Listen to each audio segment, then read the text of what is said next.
अलिफ, बा, बा को हर हर्फ को खींच खींच कर पढ़ेंगे। अगर खींच खींच कर पढ़ेंगे तो हमारे सांस भी बढ़ेगी और बड़ी बड़ी आयत भी पढ़ सकेंगे। ठीक है।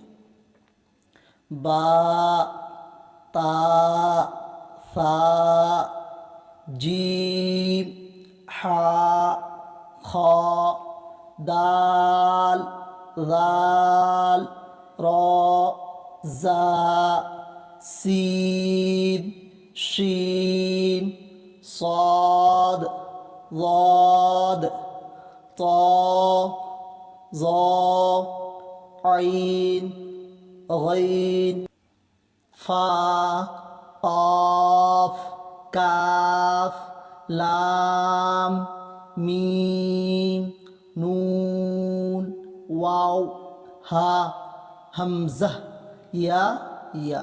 ठीक है। इसको